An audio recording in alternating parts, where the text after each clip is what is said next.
mean, overall, this has been a pretty impressive stretch.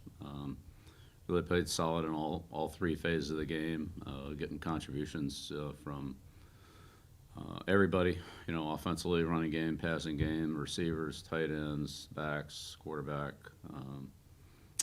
They're pretty healthy. The offensive line's been consistent. Defensively, big front, mix in, multiple coverages and change the looks around there. So, make it hard on the offense, make it hard on the quarterback and the offensive line in terms of identifying, what to do. And, good punt rush team. Always have to be ready for some type of deceptive play. And, had a really impressive second half of the season. So, it's a good challenge for us this week. We'll open up for questions. We'll start with Andrew Callahan, followed by Mike Reese. Hey, good morning, Bill.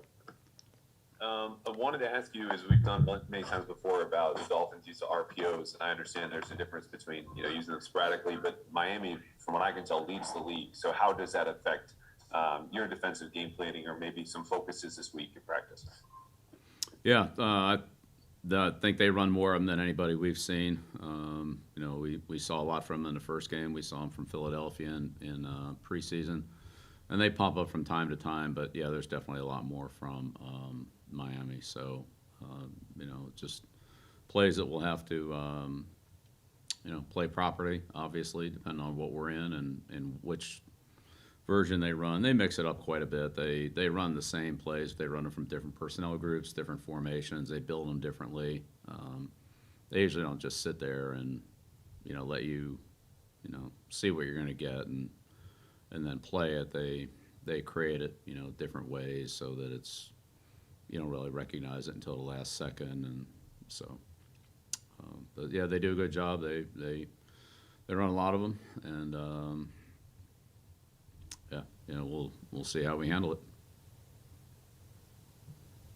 Next question, Mike Reese, followed by Jim McBride. Bill, how would you describe what Rhamondre Stevenson has brought to the team this year? Rhamondre's improved a lot. He only had 1 year at Oklahoma, so I think he picked up a lot there, but he's just continued to develop in all areas: running, pass protection, blitz pickup, just overall patience in the running game and decision making, ball security.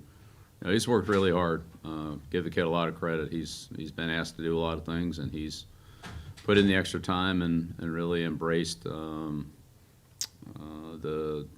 coaching and the detail that he's gotten and tried to try to execute it, and has improved tremendously. I think he's earned everybody's respect for his work ethic and his willingness to help the team in any way he can. Next question, Jim McBride, followed by Bob Stacey. Good morning, Coach. Wanted to ask you about Jerome Baker and just what skills do you see from him that make him such a disruptive player?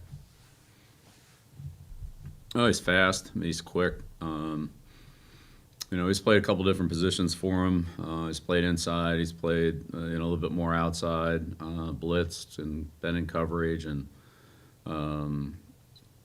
he's got a good instincts, good anticipation, recognizes things quickly. He's fast and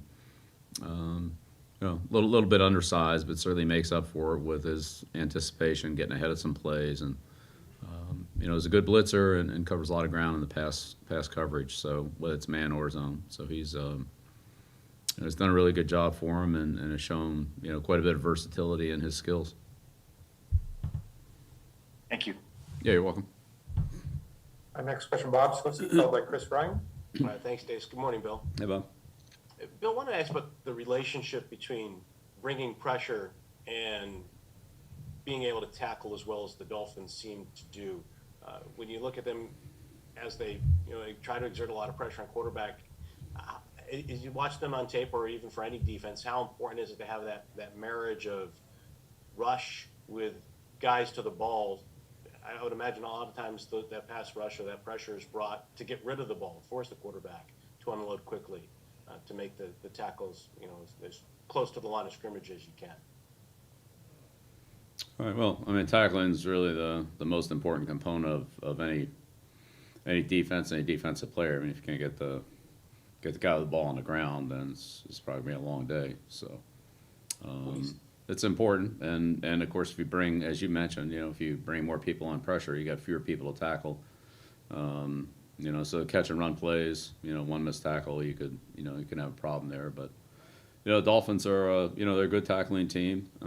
They bring a decent amount of pressure, and they definitely know what they're doing, how to bring it, disguise it, and complement it with other calls. So you don't always know exactly what you're getting there, but they're a solid defensive football team, and certainly, just like most teams, if they get you in long yardage, they have a lot of options, and they can make life miserable. The more you can stay out of those situations and make them deal with everything, then the better off you are. So there's a lot of situational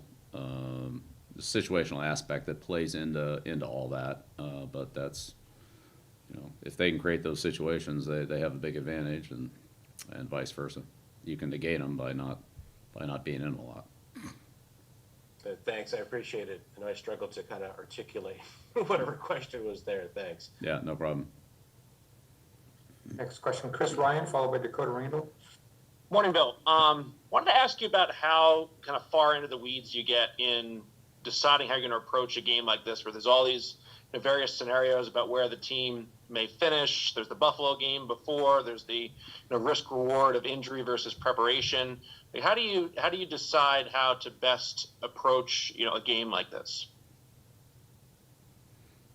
To try to just stay on track with what we've been doing, and I think when we had good weeks of preparation, good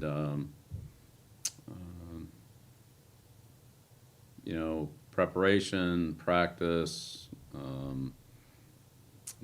energy into the game, mindset, whatever however all that comes together, that we've been a lot better than when we haven't. So we're going to try to build that consistency, and it's a good opportunity. Obviously, Miami's a good football team. We know them well.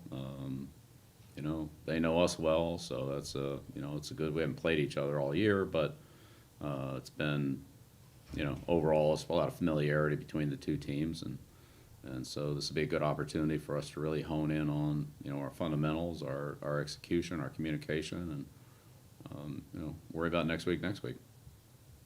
Thanks. You're welcome. Next question, Dakota Randall, followed by Mike Giardi. Hey, Bill, changing the topic for just a second. With Dan Reeves dying over the weekend, just wondering how you remember him. I guess as a player, but especially as a coach in the NFL. Right. Yeah, I always had a good relationship with Dan. He was at Denver when I was at Cleveland, and of course he was at Denver when I was at the Giants. Going back to the Super Bowl 21. But I didn't have a lot of relationship with him there. It became more when I was a head coach, and then when he went from there to the Giants, and so always had a good relationship with Dan. I mean, Dan had a tremendous career. I mean, I don't know of anybody that, or not many anyway, that you could really stack up with what Dan did as a player. I mean, he's a tremendous player. He was a very important assistant coach on those Dallas teams with Coach Landry, and then he went on to have a head coaching career in the National Football League, and from start to finish at all three levels, and I know assistant coaches really don't get a lot of recognition, when you start talking about Hall of Fame and things like that. But when you look at Dan's career, I mean, I don't know how you could have accomplished much more than what he did on all three levels. And when you put the whole body of work together, honestly, I think you could put it up there with just about anybody, player, coach, or when you combine it all, he might have been the greatest player that ever played, or the greatest coach that ever coached, or the greatest assistant coach, but he was very, very successful at all three for a long, long period of time, with just tremendous success. And, I recognize that as just one fantastic career that, as I said, I don't know how many others you could put in that category. Dick LeBeau maybe, but it's that level of, to me, it's that level of accomplishment in the National Football League. Besides a great college career at South Carolina, and then I kind of reconnected with Dan a little bit after we, drafted David Andrews. So kind of stayed in touch with Dan through David and vice versa. So, had some contact with him, a little more recently, from, after he retired from coaching. Great, thank you. Yeah, you're welcome. Next question, Mike Giardi, followed by Levin Reed. Good morning, Bill. Bob sort of went down this road with his question, but I think since week 9, Miami has blitzed the opposing quarterback by far and away more than any other team in the National Football League. I'm just curious what sort of pressure that puts on you. And when we were talking to Josh yesterday, he made the point of it's one of those games where it's really important to understand your rules and know your rules, because you may see some things that you haven't seen before. Right. That's right. I think Josh put it well.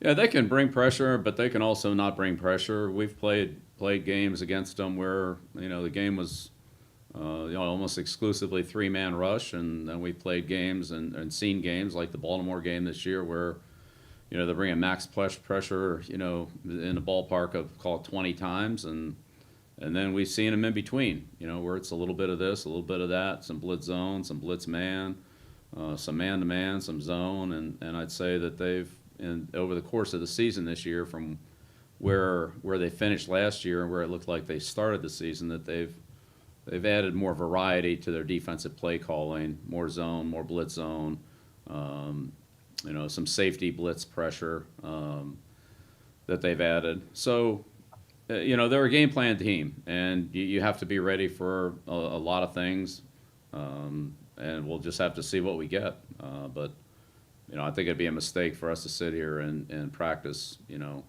every snap of, max pressure or every snap of 3-man rush.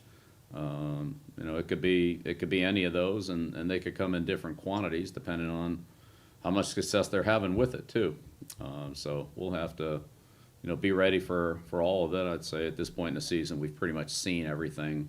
There's not a lot of things that we haven't seen, like, okay, this has never come up before. That's not what we're talking about. But, in terms of handling it, making the right communication, making the right decisions, and following our rules, as Josh said, that's absolutely the case. And I'd say we've had that situation come up more than a few times this year. It's been interesting how that's worked itself out. It's, Jacksonville is another, high pressure team. Last year, their pressures are a little bit different than Miami's, because most of theirs were out of a 4-man line, and Miami's more of an odd spacing team. But regardless, it's still kind of the same concept of, you got to make sure you've got a hat on a hat, you've got everybody picked up, and if you don't, you better know what your outlets are in the passing game, and in the running game, the same thing. When they pressure from the outside, then that usually involves some type of interior line movement. So if you can anticipate that can really, help you in the running game. If you can't and get surprised by it, then that's just creates a problem too. So. How do you feel that Mac and the skill players have handled the blitz and sort of the communication that comes with the hot reads and things of that nature? Yeah, overall, I wouldn't say it's been a major problem this year. I think we've handled that pretty well. But there's always room for improvement, and every game is different. So how it matches up this week, and again, as I said, these guys do a little more. Dolphins do a little more, odd pressuring than the, and some of the teams that we've really been 4-man line teams here for the last, 6, 7, 8 weeks, whatever it's been. It's been a lot. So now we're into a little bit of a different look here, and we'll have to make sure that we're straight on all that too. So we'll see. Thanks, Bill. Yeah, you're welcome, Mike. One quick announcement, Dante Hightower is joining Stephanie's room currently. We'll go Levin Reed and Andrew Callahan. Good afternoon, Coach. And I'm not sure if he's getting a lot of like pub nationally, but Jaelan Phillips is having a fantastic rookie season. What do you see from him, and how do the Dolphins use him? Well, they use him on the edge. He's an edge player. He's a very athletic player, but big and strong. You know, he's got a tremendous, very explosive, fast, explosive, strong, and he's done a good job for him. Again, he brings pressure from the outside. They have some inside, either blitzes or guys like Wilkins and in there that kind of complement each other. So inside, some inside pressure and some speed off the edge.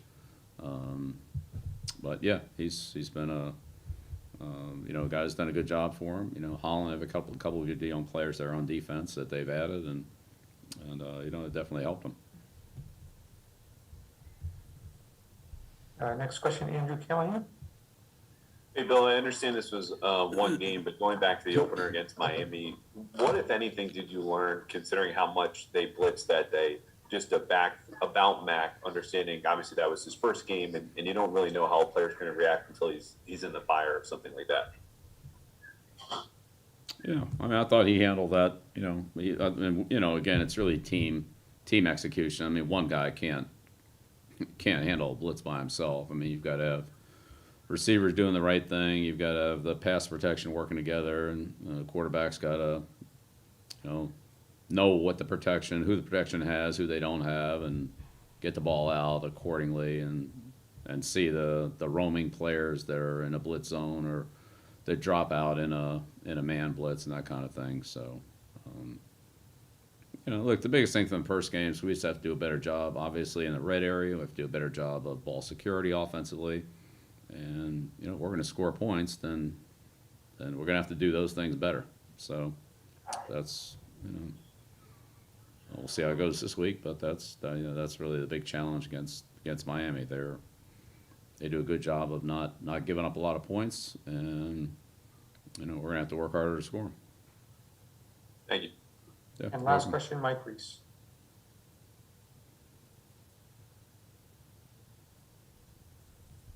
Oh, there we go. Bill, how hard can you get it inside the field house? I don't know. Not as hot as it'll be in Miami.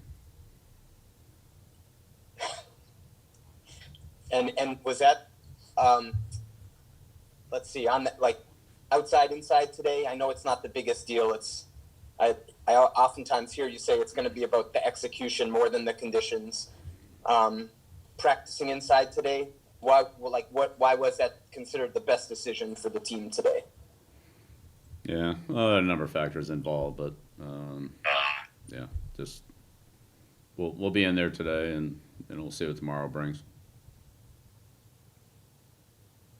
Thanks, Mike. That's it, guys. Thanks, Coach. Great, thank you. Lemons.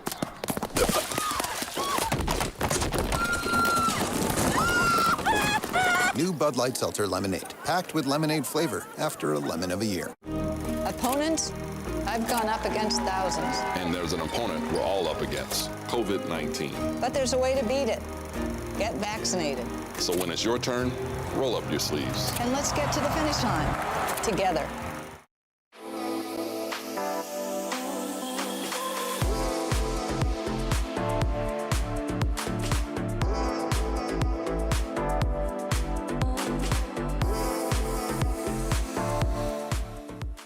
When did Bud Light Seltzer start making lemonade? Probably when 2020 handed us all those lemons.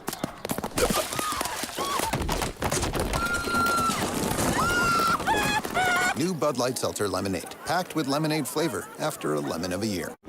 Opponents? I've gone up against thousands. And there's an opponent we're all up against, COVID-19. But there's a way to beat it. Get vaccinated. So when it's your turn, roll up your sleeves. And let's get to the finish line together.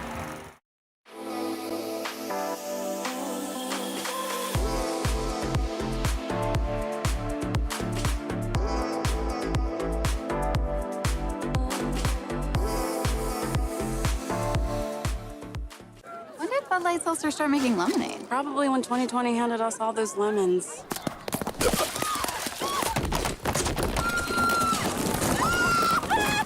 New Bud Light Seltzer Lemonade, packed with lemonade flavor after a lemon of a year. Opponents? I've gone up against thousands. And there's an opponent we're all up against, COVID-19. But there's a way to beat it. Get vaccinated. So when it's your turn, roll up your sleeves. And let's get to the finish line together.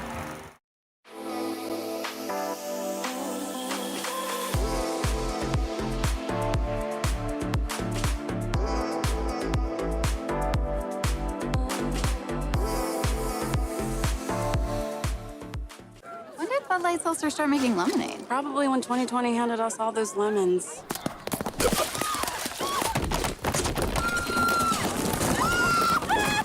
New Bud Light Seltzer Lemonade, packed with lemonade flavor after a lemon of a year. Opponents? I've gone up against thousands.